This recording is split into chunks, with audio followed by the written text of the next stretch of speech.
Hello everyone, today I have the Asus Swift 3 with me, which is one of the cheapest thin and light ultrabook that you can buy in the market right now.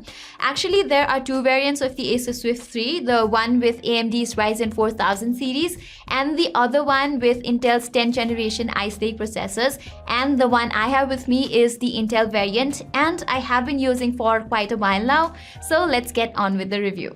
Alright, so the first thing that I immediately liked about this laptop is how thin and light it is. Here you don't get the ultra premium materials like on the MacBook Air or Dell's XPS series, and it feels a little plasticky too, although it is indeed made of magnesium alloy material which helps to bring down the net weight. Similarly, in my months of use, I'm yet to notice any scratches, dents or discoloration so far, which I think is great. The lid also does not flex as much, and this wide hinge helps keep the whole device sturdier. You can also rotate the hinge to 180 degrees, though its use case is pretty limited, at least for me.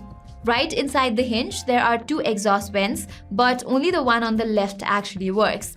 Sadly, the one on the right is just there to make the device look more symmetric and therefore aesthetically pleasing. Getting to the back of the device, you will see air intake vents and two speakers right below it. The audio output from the speakers is quite low and therefore it's not sufficient to watch movies and such with friends. Moving on, there are 12 screws holding the chassis in place, and getting inside the Swift 3 is actually pretty swift. You can upgrade the SSD and Wi-Fi card, but the RAM has been shouldered in. I've also seen some configurations of the Swift 3 with mere 4GB of RAM, so try avoiding that variant altogether. By the way, the one I have with me has 8GB of RAM and 256GB storage. The Wi-Fi card here is the latest Intel AX201 Wi-Fi 6 module, and I had no issue with the Wi-Fi connectivity whatsoever. As for the ports, you get a charging power connector, an HDMI port, a USB 3.2 Gen 1 Type A, and a USB 3.2 Gen 2 Type C port with Thunderbolt 3 support. You can also use the USB Type-C port for charging here, provided you have a 65-watt or a higher USB power delivery charger. You guys must be wondering if you can charge this device with the 65-watt chargers you get on Oppo and Realme devices these days. Trust me, I use that and sadly it does not work. Anyways, looking at the right side, you will find a headphone jack, another USB 2.0 Type A port, and LED indicators. As for the display, you get a 14-inch Full HD 16:9 IPS panel, and as you can see, the bezels are thin on the sides and the top, but the bottom it's pretty thick.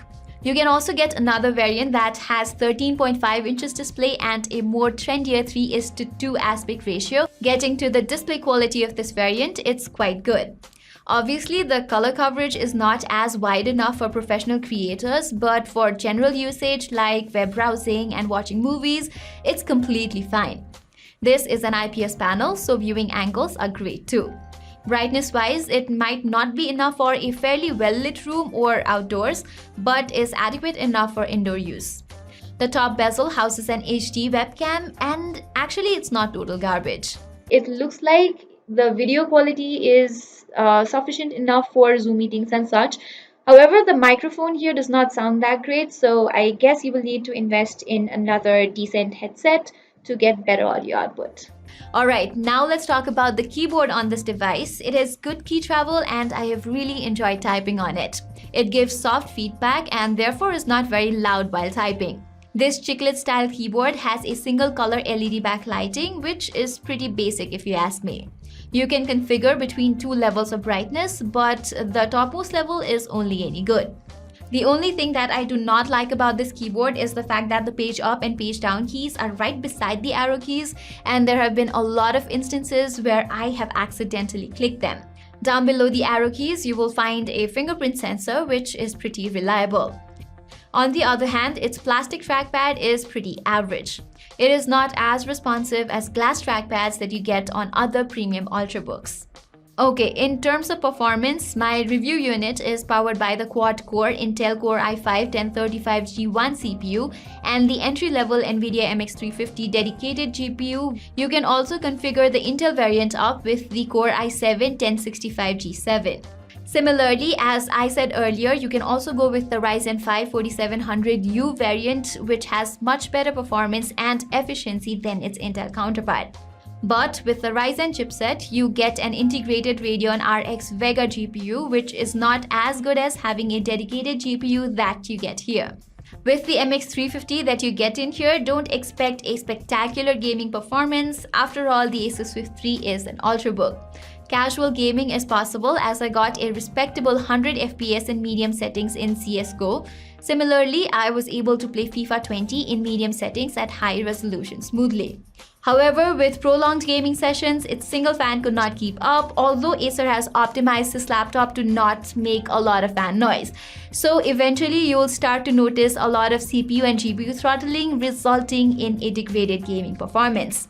To solve this, you can get yourself a decent laptop cooler pad, which will help for smoother gameplay.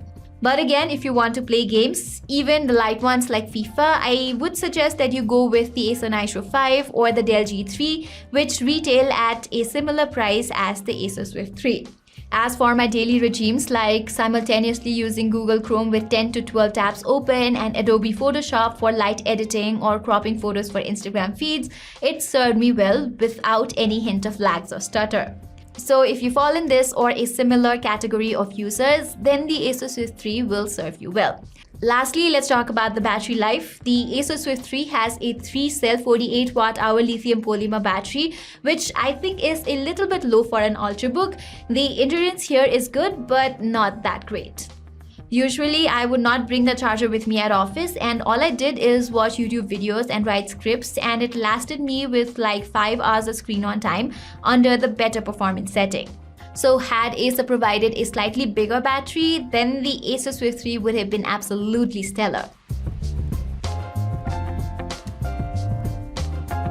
All in all, this Intel variant of the Asus Swift 3 is a respectable Ultrabook for the price. It has got a decent display and the typing experience here is great, which matters a lot if you are someone who types a lot. The performance on this thing is sufficient enough if you're not into playing a lot of demanding games or have an extensive workload like designing or video editing. Having said all this, I wish Acer had worked on improving two aspects, the trackpad and the speakers, and maybe even the battery as well.